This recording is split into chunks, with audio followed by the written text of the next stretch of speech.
un paso lleva a otro, un paso lleva a otro paso, ¿verdad? Entonces, la humanidad no puede ser humanidad sin Dios.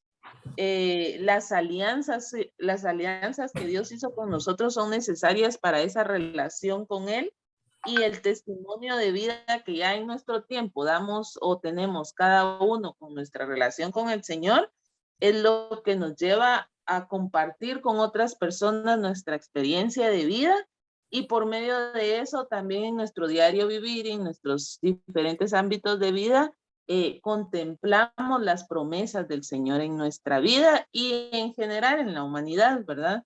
Entonces es todo ese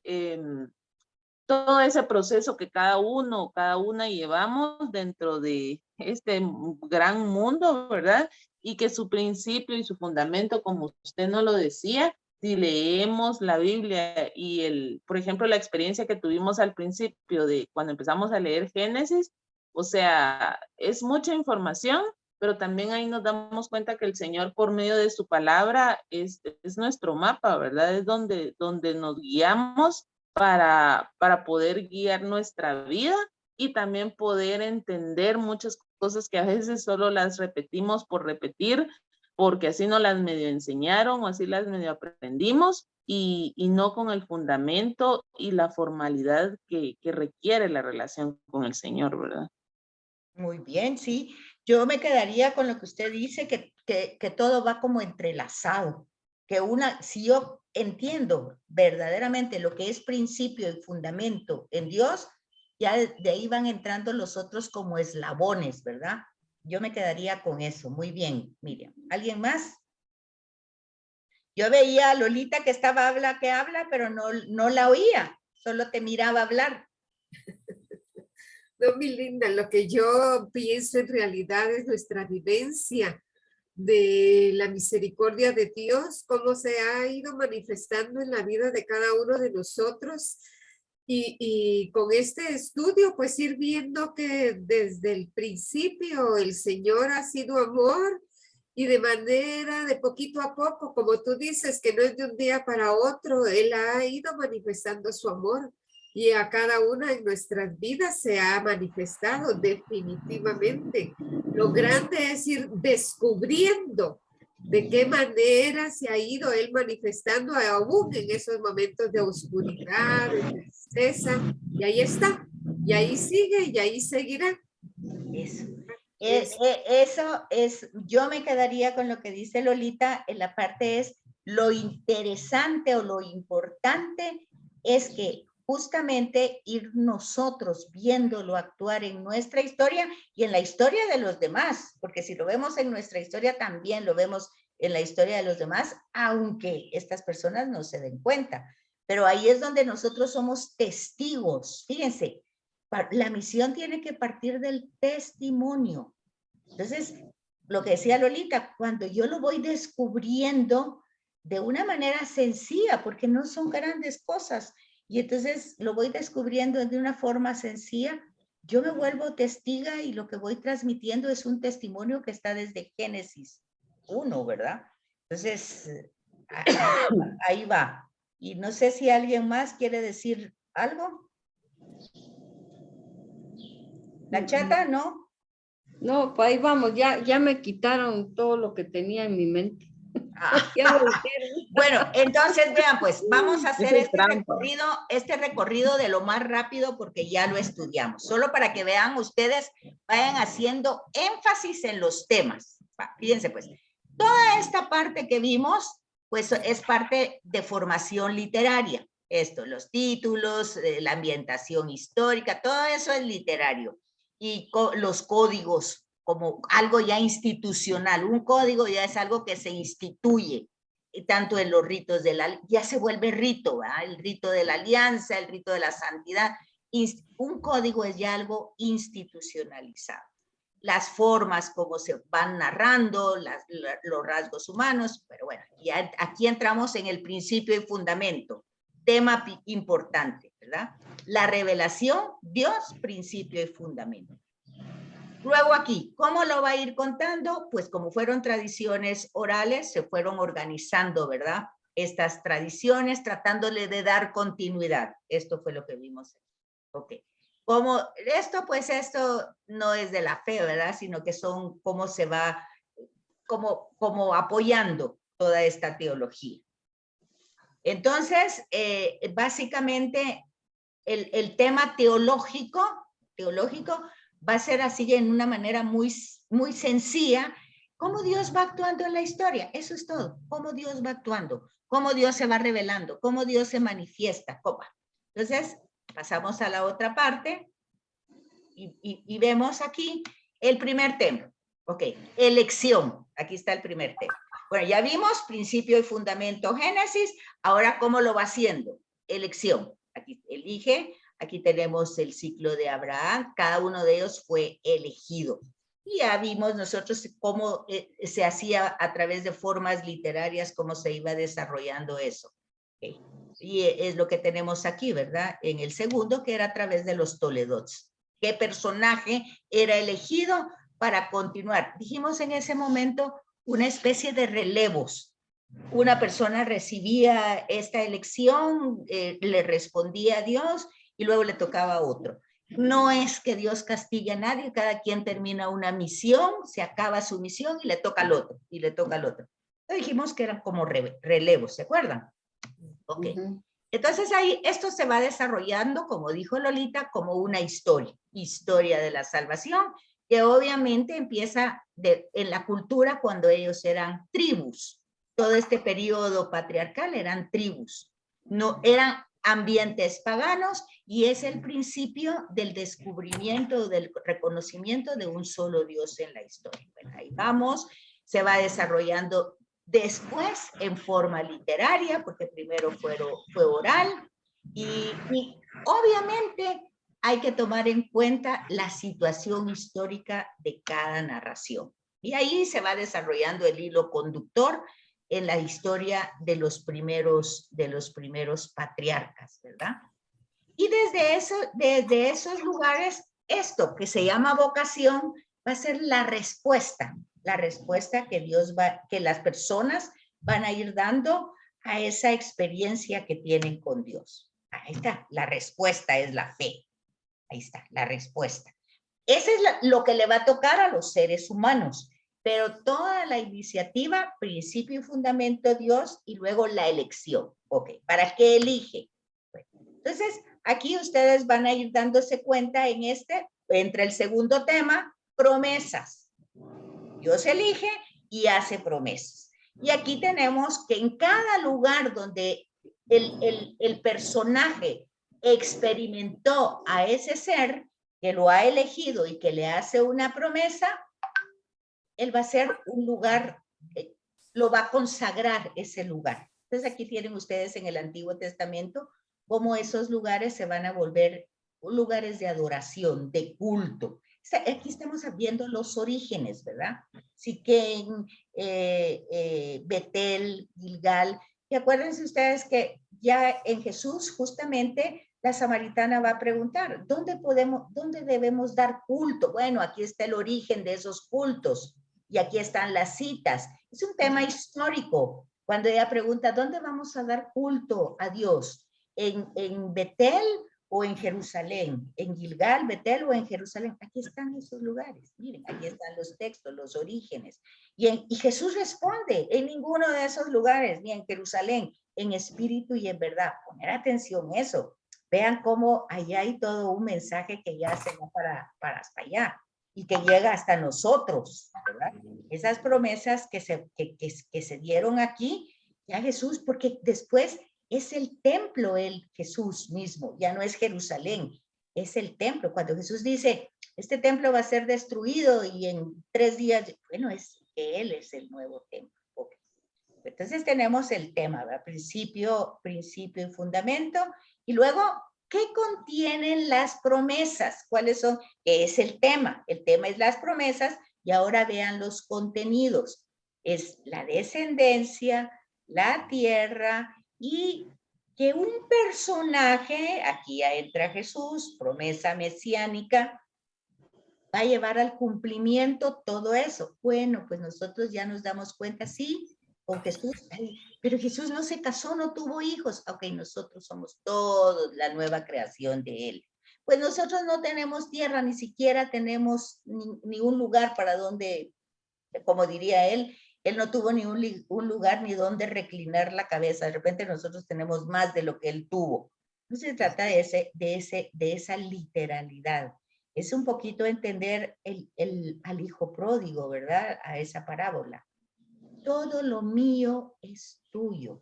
Se disfruta de la vida, todo lo mío es tuyo, pero no tuyo en el sentido de posesión, de dominación, de que ya esto es mío y lo tengo que defender con capa y espada. No. Quiero más. Sí, y quiero más y más, ¿verdad? Y que entonces igual vean ustedes esa guerra de Ucrania, ¿verdad? Él quiere más tierra, quiere más poder, y no le importa que no es ese tema, ¿verdad? No es ese tema de la posesión de la tierra para hacer pozol a medio mundo, ¿verdad? Bueno, tema, entonces aquí va la universalidad. Disfruta de todo, disfruta de lo, porque todo es tuyo, ¿verdad? Vemos ahí el desconocimiento en la parábola del hijo pródigo, el desconocimiento del padre. ¿Se recuerdan? Yo eso les pasé a ustedes una linda parábola. Este año lo pasé con estas novicias también. Y es decir, lo triste es como el padre no lo conocen sus dos hijos, ¿verdad? Porque uno es muy bueno, de tan bueno, pues no puede aceptar nada malo de su propio hermano. Y el otro es tan malo, que entonces ha derrochado todo. Bueno, ese es otro tema, pero vemos ahí la revelación que Jesús hace ya como una promesa que se cumple. ¿Cómo vamos ahí? ¿Vamos bien? Bien. Estamos viendo temas, estamos viendo. Ahora, otra promesa en el tema de la elección, ¿verdad? O sea, ¿cuál es la otra promesa? Bendición. Serán bendición para todos, ¿verdad? Para la humanidad. A pesar de todas nuestras fallas, pues Él nos ha hecho, somos su creación y por Cristo somos sus hijos. Somos hijos en el Hijo. Entonces, ahí está la bendición. La bendición no es porque tengo trabajo, porque tengo salud, o sea, gracias a Dios que se tiene. Pero hay otros que no lo tienen, igual están bendecidos. Entonces, eso ya lo hemos hablado, ¿verdad? Entonces, esa bendición empieza, acuérdense ustedes, un ambiente politeísta, empieza Abraham a su marcha, a su recorrido, y va bendiciendo paulatina. ¿Cómo es que se bendice? Pues se bendice de alguna manera siendo presente a ese Dios que es generoso, que es tolerante, que es tierno, que es cercano, y son muchas características que nosotros no podemos encarnar en nuestra humanidad. Y ahí va todo el proceso de conversión para todos, desde el Papa hasta el último humano, todos tenemos que ir en ese proceso de ser bendición para los demás, de ser, bendecir quiere decir está bien dicho, bien hecho. Entonces, es una gracia y Abraham va ahí en medio de un ambiente pagano. Él va y vamos a ver muchas veces falla, se equivoca, pues todo lo que ustedes quieran lo vamos viendo ahí, pero así es, así somos. Sin embargo, en esa promesa se va descubriendo un carácter universal. Ya en Abraham se trata de que todas las naciones de la tierra, o sea, ahí va el tema que solo lo realiza Jesús. Las bendiciones van a ser para toda la tierra. Vayan por todo el mundo y anuncien y bauticen o sea, va para toda la tierra, para todos los hombres, vean ustedes, sin exclusión. Y dice aquí, se refiere a toda clase de bendición. Sí, vean, como digo yo siempre, cuando me dicen las personas, es que yo soy bendecido, y todos son bendecidos. El problema es que no todos se dan cuenta de que son bendecidos. Pero no hay nadie que esté excluido, ni porque esté en agonía, ni porque esté enfermo, ni porque esté sufriendo la peor. O sea, todos entran. Lo que pasa es que eso hay que tener una lectura personalizada de acuerdo al ser con el que uno se relaciona. Aquí viene el otro tema, la alianza. Ahí va el otro tema, miren, la alianza. Una alianza es básicamente un convenio entre dos partes. Entonces, ahí lo va a ir contando cómo esa alianza se fue dando ahí en el capítulo 15, una manera primitiva de hacer la alianza.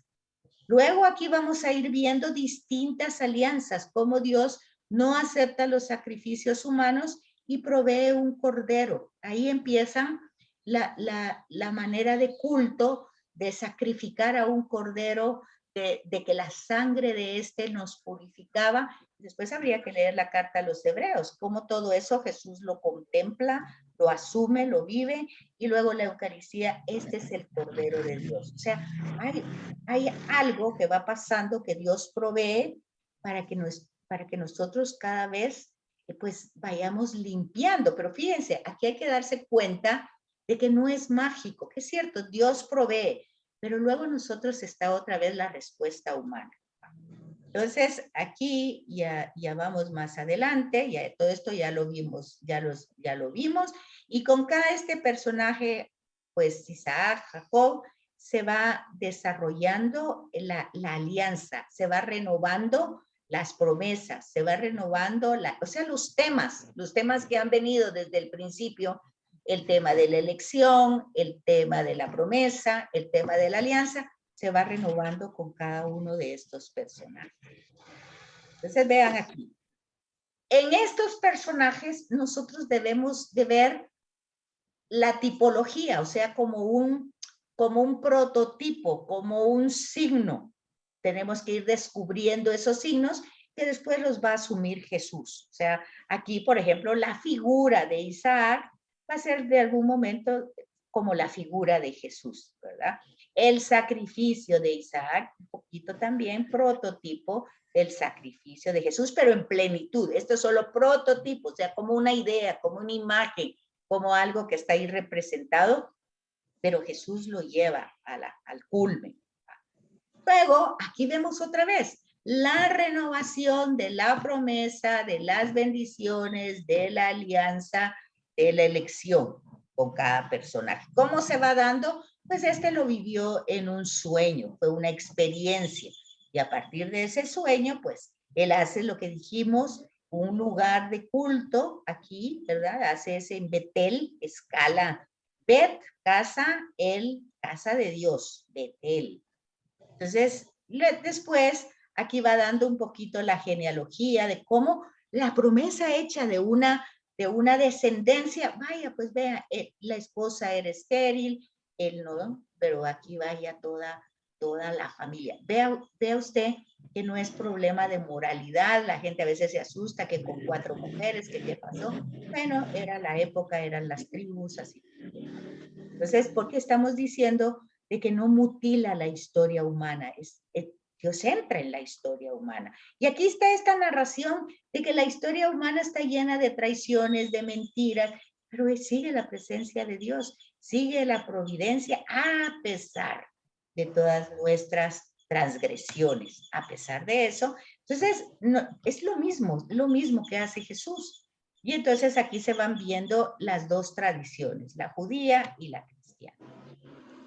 Luego vemos el Éxodo, pasa a la otra parte, ya vamos a ver otro rostro de Dios. No es diferente, se suma al que ya traía, ¿verdad? Entonces, como aquí dice, mire, lo saca del pueblo de Egipto para hacer una alianza. Ahí está el tema, que ya lo veníamos repitiendo desde antes, pero que antes las alianzas eran con una persona, ahora las va a hacer con un grupo, que eran unos migrantes, que eran unos esclavos. Ahí tenemos que ver, no merecían nada para ser el pueblo de Dios, pero Dios, otra vez, el principio y fundamento, Él los llama, Él los saca, Él los libera, todas son acciones amorosas de Dios. Él les da fíjense, el tema que yo encontré con estas novicias de los mandamientos, decía yo, bueno, pero es que no son mandatos. Ahí dice, deca son 10, logos, palabras, son 10 palabras. 10 palabras que me hacen ser conscientes a quién pertenezco, principio y fundamento, pertenezco a Dios, y cómo debo relacionarme con los demás. Es así de sencillo. Jesús así lo simplifica. Estos 10 mandamientos se reducen a 2. Bueno, en la relación con Dios y con el prójimo. Entonces se dan cuenta ustedes de que van, después aquí se van dando ya instrucciones, pero cuando ya estamos viendo instrucciones, ya estamos hablando de que se va a dar un paso institucional. De una experiencia particular e individual se va a institucionalizar. Todo se institucionalizó. Los lugares sagrados, la forma como debía comportarse. Y dice, esto es un código sacerdotal. O sea, donde el pueblo es consciente, pues, que si son pueblo de Dios, pues tiene que ser un pueblo sacerdotal, una nación santa. Entonces van a ir estipulando cómo tienen que vivir. Van a ir dando leyes, normas. Pero no fue así al principio, no era una propuesta. Se supone que se tenía que hacer, pues de una manera consciente, pero siempre fallamos y no pasa así. Entonces se van dando estructuras y contenidos en los libros, pero luego volvemos otra vez al llamado, ¿verdad? A lo que ya teníamos desde el principio con Abraham, ahora es con Moisés. La vocación tiene que ver con el llamado, con la elección y con la respuesta que da Moisés. Ya eso ya lo saben, ya lo vimos, y entonces vemos el rostro de un Dios liberador, va liberando. Ahora ya no a una persona, lo habíamos visto liberando a Abraham del paganismo, a Isaac de sus situaciones, a Jacob de todos sus problemas, y ahora a los que estaban esclavos, y ahora vamos viendo esta liberación de todos este grupo de gente, ¿verdad? Que aunque han perdido su identidad, ya no saben ni quién son, pero en la anterior, en esta anterior, pues Dios les recuerda a Moisés, soy el Dios de Abraham, de Isaac. Okay. Hay que recobrar la identidad, y aquí viene todo eso. Luego viene el tema del código de la alianza, ¿verdad? La alianza importante, ahí se dan cuenta ustedes de que no hay recepción de parte del pueblo. Aquí se fijan ustedes que es revelación, lo que le digo, Deca 10, logos, palabras. Luego esto se vuelve un código también. Se van a ir desarrollando normas para ir viviendo estas 10 palabras, ¿verdad? Pero luego se ratifica otra vez la alianza, siempre van a haber rupturas y siempre van a haber renovaciones hasta el tiempo de Jesús, hasta nuestro tiempo.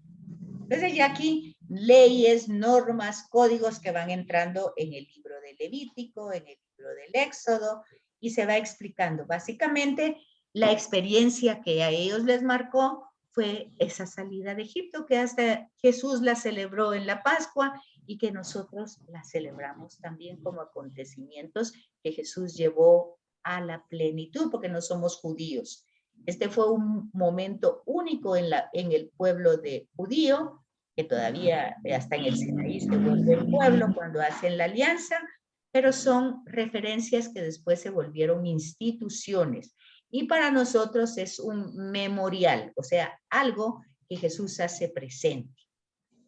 En Levítico nosotros vamos a encontrar que todas esas leyes y normas, pues Moisés las da allá a la gente que anda en el desierto para que sepa convivir, y es básicamente en este libro de Levítico como Dios va dando todas las normativas. Por eso se presenta que Moisés iba a este lugar, la tienda del encuentro, ¿verdad? Y ahí recibía toda esa información. Luego vemos que todo lo que se refiere al culto, pues obviamente tiene que ver con códigos sacerdotales. Los lugares de culto, código sacerdotal. Los objetos sagrados, código sacerdotal. ¿Ya? Porque todo está relacionado. Sagrado quiere decir separado, ¿verdad? Cómo deben de ser los ritos, también código sacerdotal. Cómo se deben consagrar todas esas normativas se van dando como un código cuando se institucionaliza, ¿verdad? Luego, la obligación de ser santos, código de santidad. Eso es cuando se institucionaliza. Todo eso está en Levíticos. Entonces, ¿Cuál es el significado de ese libro? Entonces, pues es un código legal, como una constitución. No es fácil de leer. Sin embargo, nosotros tenemos que ir descubriendo desde este misterio de Jesucristo, nosotros debemos de ir entendiendo porque Jesús personifica toda la santidad que aquí se dio en tanta norma, en tanta regla, en tanta cosa. Jesús lo personifica en su vida. Entonces, leerlo, pues es cansado, si ustedes quieren. Es como que nos pongamos a leer la Constitución de Guatemala, pero vivirlo, aquí está el ejemplo. Entonces, nosotros entendemos el Levítico simplemente viendo, actuar y oyendo a Jesús. ¿Cómo vamos hasta ahí? Bien. Bien. Estoy dando una síntesis súper rápida. Luego vamos... Sí, solo una cosita. De ahí es donde va saliendo la liturgia. Exacto, del código sacerdotal y del código de santidad. Gracias. Pero fíjese, mira qué interesante tu pregunta, porque eso Jesús como judío lo conocía, pero date cuenta que Jesús le dio un sentido diferente a todo. A todos esos códigos Jesús le dio un sentido diferente.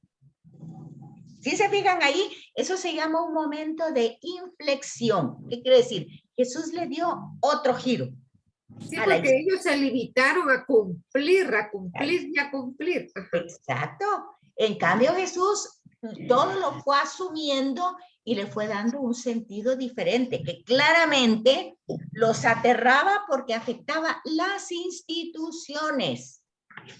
Porque las instituciones lo que habían hecho era esclavizar a los seres humanos. Las instituciones y su bolsillo. Claro, entonces ahí ves cuando Jesús le va dando todo ese sentido, toda la aterrada y todo el tema de que lo matan es porque realmente ellos se ven amenazados en sus funciones institucionales, que para ellos eran privilegios, ¿verdad? Y que también significaban una economía y un prestigio ante el pueblo. Y entonces Jesús echa abajo todo eso. Pero no es porque lo vino a abolir, como él lo dice, sino a dar cumplimiento, a dar sentido.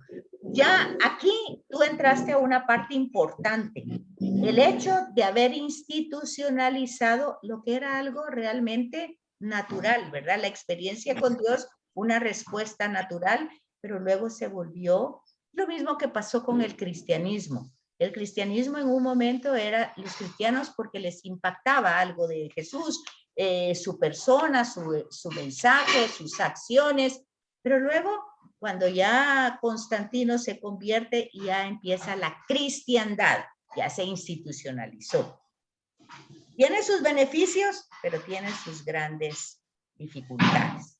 Bueno, entonces ahora vemos el libro de Números, es todo el camino en el desierto. Ahí se dan censos, ahí hay narrativas, hay otra vez legislaciones, y luego es la tradición sacerdotal, la yavista y la eloísta. Todas se van reuniendo durante todo este camino, peregrinaje durante una vida, 40 años, va desde el Sinaí hasta que entran en la tierra prometida. Todo este tema le pertenece a Moisés, todo este tema. Entonces aquí vemos que el contenido es realmente cómo preparan toda la caminada por el desierto y cómo van a ir entrando a la tierra prometida. Obviamente la tierra prometida ya no le toca a Moisés, sino le toca a Josué. Entonces, aquí vemos en toda esta parte de Levíticos, Números, Éxodos, este tema, la fidelidad a la alianza. Dios, pero es Dios el que es fiel a la alianza, no es el pueblo. Lo que se ratifica es el amor de Dios para ese pueblo, que constantemente se queja, que constantemente no está contento, pues ya saben ustedes la historia. Luego lo que vemos de parte de Dios es que va guiando, siempre está acompañando ese peregrinaje. Su presencia es constante, camina delante del pueblo. ¿Cómo lo vemos? Una nube en el día, es tradición eloísta. En las batallas Él está ahí. Y eso luego nosotros lo vemos. En nuestras batallas, lo que decía Lolita hace un rato, en los momentos oscuros, ahí está. y asegura la victoria. ¿Cómo sabemos eso? Bueno, ya con Jesús. Deja de ser una historia, una leyenda, un cuento, cuando Jesús lo asume y la batalla está asegurada porque Él resucitó. Ahí está el tema, aquí viene, mire, aquí viene. Desde todo este tema, Dios fiel, Dios caminando, Dios presente. Bueno, ya después lo vemos en Jesús ya encarnado. Por eso es tan importante entender la encarnación. Fíjense ustedes. Entonces, luego vean ustedes aquí, ¿qué nos da todos estos libros? Pues ver que en esa permanencia en el desierto, donde hay tan poco o nada, donde el camino es árido, el Salmo dice eso.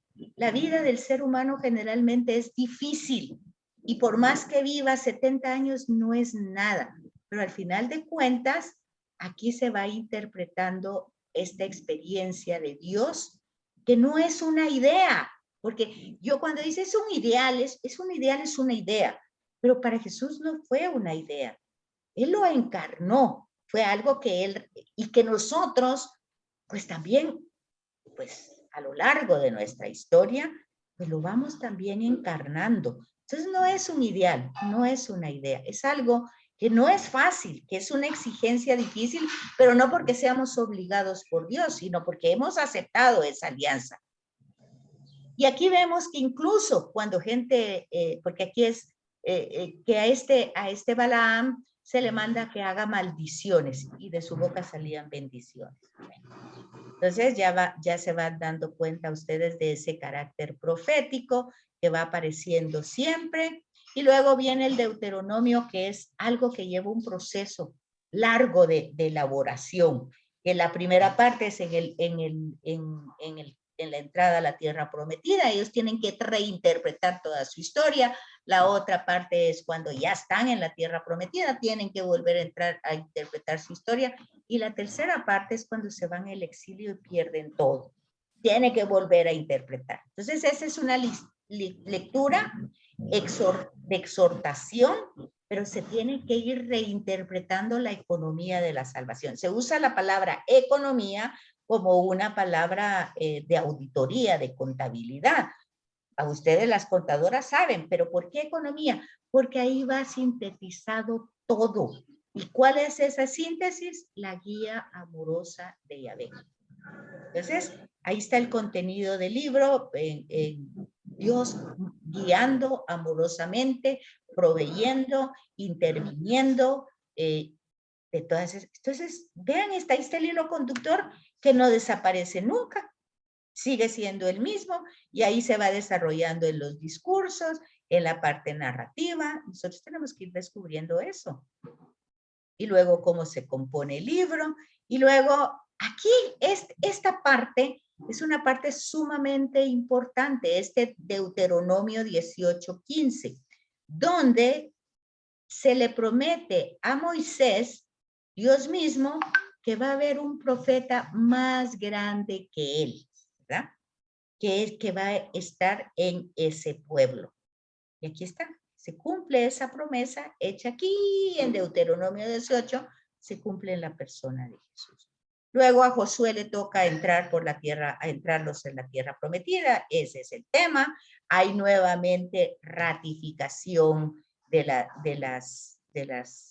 alianza. Luego los jueces que también tienen que ratificar, pero que se vuelven corruptos y se van contando como epopeyas, cómo ellos van entrando a la tierra prometida.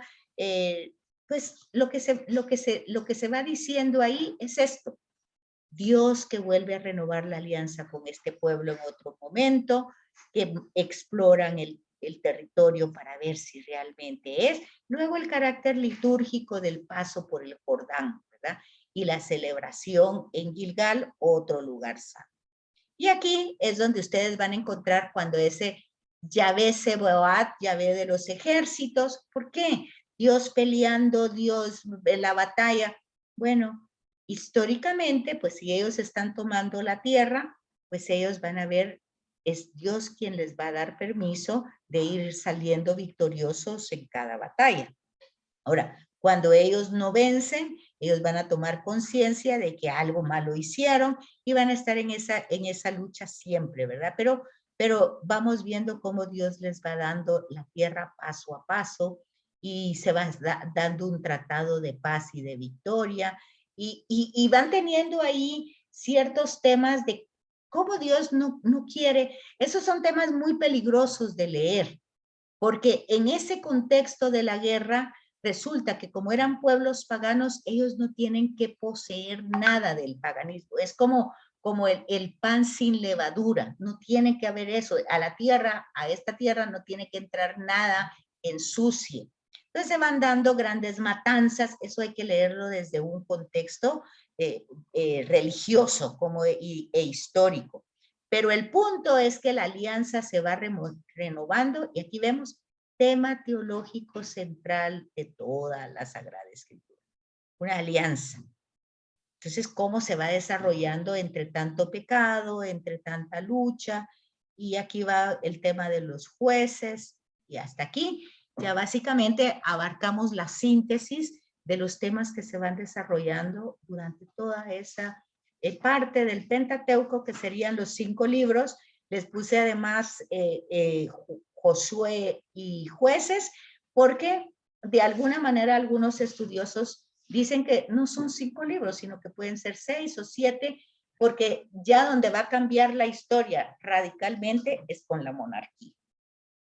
Entonces, se dan cuenta que ahí va ese hilo conductor, el tema de la alianza, Dios providente, Dios que elige, Dios que acompaña, y luego Dios mismo que se encarna en la persona de Jesús. Tal vez les parezca una herejía, pero así dice Monseñor Barron, es Yahvé caminando en su pueblo. Esa es la encarnación. Yahvé no mandó a su hijo, envió a su hijo, que el hijo, no, es Yahvé encarnándose en la humanidad y caminando en su pueblo.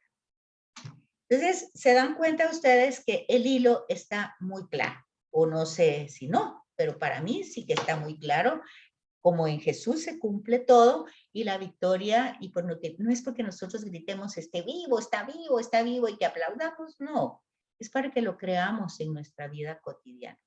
No sé qué les parece, pero ya ahí hice una síntesis lo más rápido posible de todo. Mil gracias, Betsy. Yo me tengo que retirar, pero luego termino de ver si sigues grabando. No, ya se acaba, ahorita se acaba, en un minuto se acaba la grabación. Yo creo que quedamos ahí. Dios te bendiga muchísimo, muchísimo, muchísimo por ser instrumento de nuestro Señor. Un abrazo para todas. Dios me Un abrazo. Cuídense. Daisy ya no entró, dice, no sé qué le pasó. Bueno, pero ahí quedó grabado y ya se va a cortar ahorita. Muchas gracias, Betsy. Sí, está todo así que como decíamos, ¿verdad? El resumen lo hace volver a caer a uno en cuenta de algunas cosas que habíamos pasado en el folleto y pues primeramente Dios que podamos seguir y gracias a usted por el compartir. Gracias, entonces ahí me dicen qué día nos vemos, ¿ok? Va, lo comunicamos en el chat. Está bien. ¿Ok? Gracias, Betsy. Dios te bendiga. Buen día, adiós, Carmen.